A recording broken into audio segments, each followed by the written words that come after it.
Salam damai sejahtera saudara-saudaraku terkasih pencinta firman Tuhan. Berjumpa kembali dengan Bible Learning with Father Joseph. Saudara-saudara, bagaimana kabar Anda hari ini?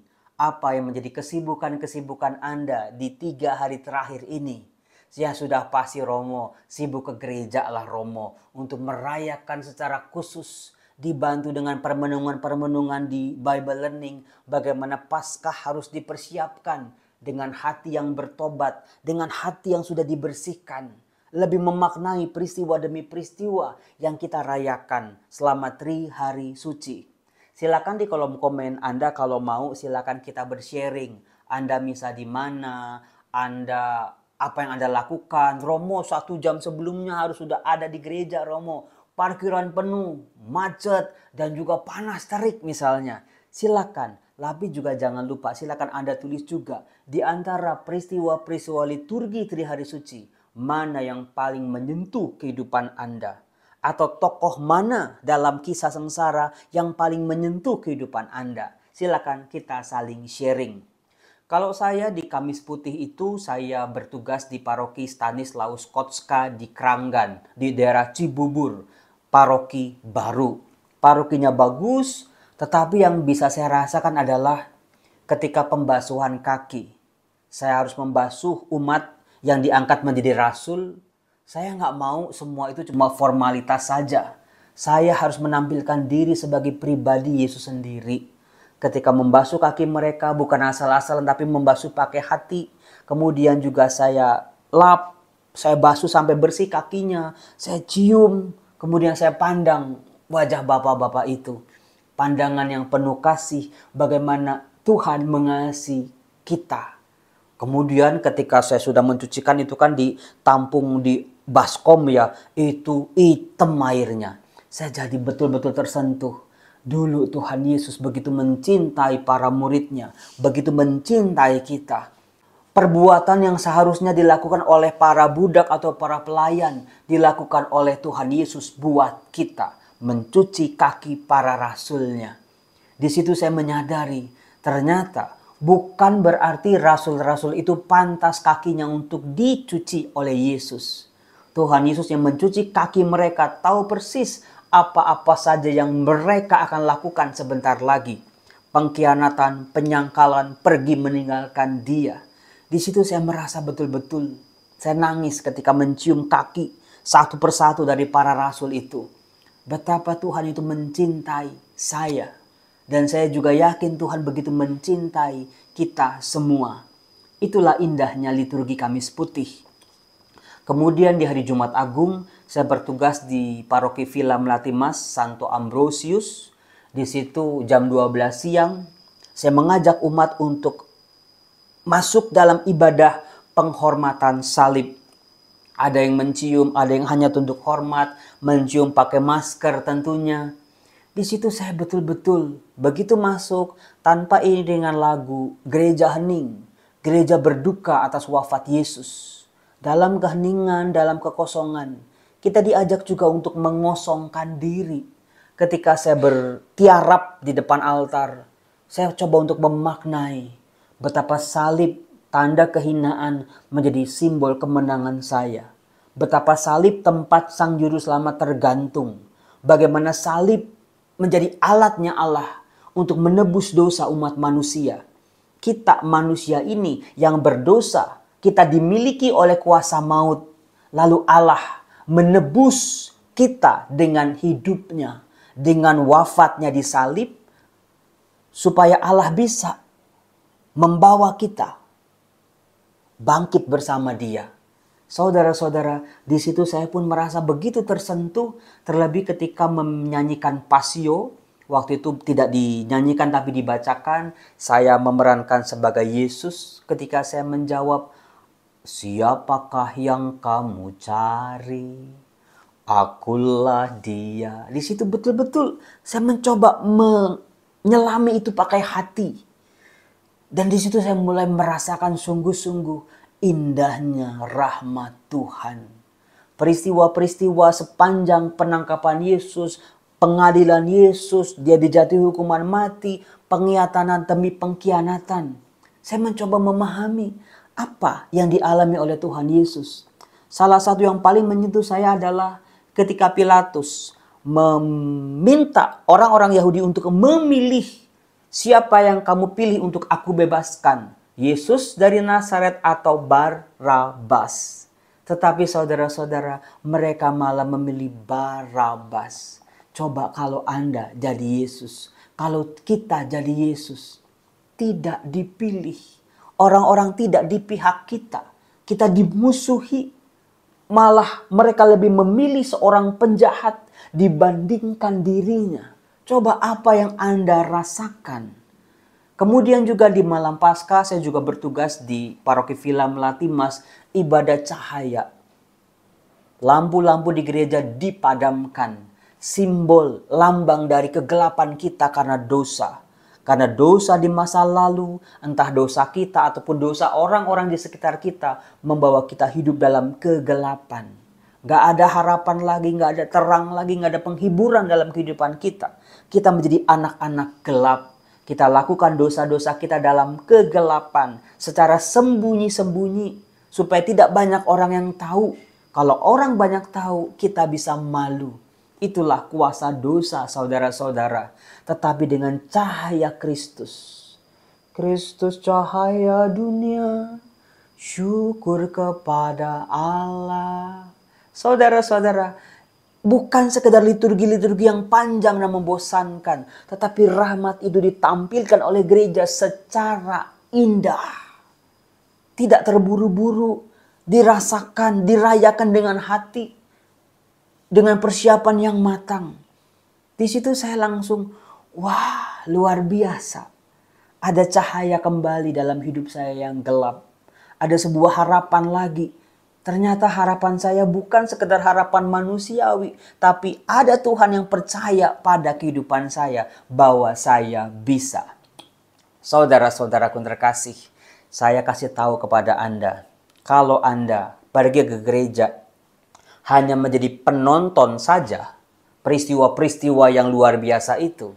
Ingat 2000 tahun yang lalu orang-orang Yahudi juga mereka menonton dari jauh peristiwa peristiwa penyaliban Yesus. Kalau waktu Anda mencium salib, ingat saudara-saudara, 2000 tahun yang lalu seorang murid Yesus juga mencium Yesus. Tapi ternyata ciuman pengkhianatan. Yudas Iskariot juga mencium Yesus. Kalau Anda hormat terhadap salib, ingat saudara-saudara, orang-orang Yahudi juga berkata yang demikian. Salam hai engkau, raja orang Yahudi. Itulah yang dilakukan oleh para serdadu Romawi. Seolah-olah menghormati, tetapi dilakukan dengan maksud untuk menghina, mempermalukan. Kemudian juga Simon Petrus yang katanya mau membersihkan dirinya ketika pembasuhan kaki.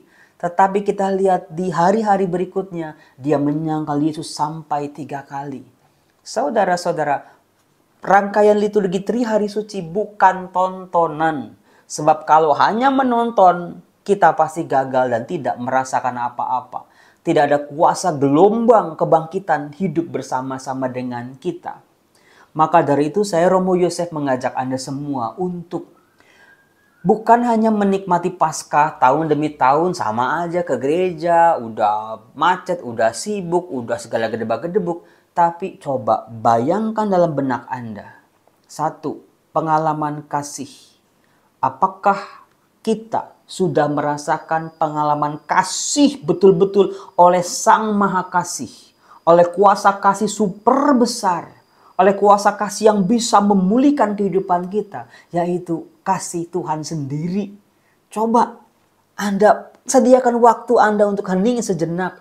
Gak usah banyak kata, gak usah banyak tindakan. Buang jauh-jauh itu handphone Anda.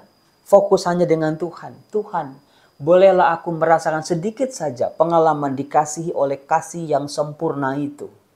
Kita hanya bisa menangis. Kita hanya bisa tertegun. Sambil ada luapan rasa syukur.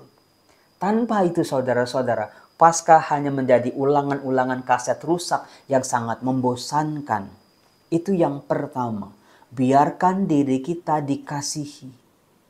Salib sebagai tanda kasih Allah sungguh sangat besar buat kita. Sampai ia merelakan putranya untuk menebus dosa-dosa kita. Kita yang tidak layak untuk dikasihi, tetapi Allah lebih memilih untuk tetap mengasihi kita. Kasihnya tanpa syarat, kasihnya tidak perhitungan, kasihnya beda sekali dengan kasih yang kita rasakan di dunia ini. Tanpa ini saudara-saudara, hidup Anda tidak akan berubah. Percaya sama saya. Romo, bagaimana Romo? Hidup saya itu serba salah Romo. Saya selalu disalahin Romo. Orang lain selalu gak suka sama saya. Saudara-saudara, yang Anda harus tahu bahwa ternyata hidup, masalah-masalah dalam kehidupan kita bukan melulu karena orang lain. Karena apa saudara-saudara? Kalau kita ada di bawah dari kehidupan orang-orang lain, orang-orang akan menginjak-injak kita. Suara-suara kita tidak akan mereka dengar. Kita tidak akan diperhatikan oleh mereka. Tetapi ketika kita mencoba untuk hidup sejajar dengan mereka, ada di level yang sama dengan mereka, mereka akan melihat kita sebagai kompetitornya mereka. Mereka akan membicarakan kita, mereka akan menjelek-jelekan kita. Tetapi kalau kita udah ada di atasnya mereka, mereka juga akan menusuk kita dari belakang. Mereka akan iri dengan kita. Jadi saudara-saudara, kalau orang jahat sama kita, itu sebetulnya bukan salahnya kita kok. Ada sesuatu dengan mereka. Maka dari itu, jangan melulu kita hancur karena omongan orang lain. Kita nggak bahagia sama perlakuan orang lain. Kita mau jadi apapun, selalu ada orang-orang yang tidak senang.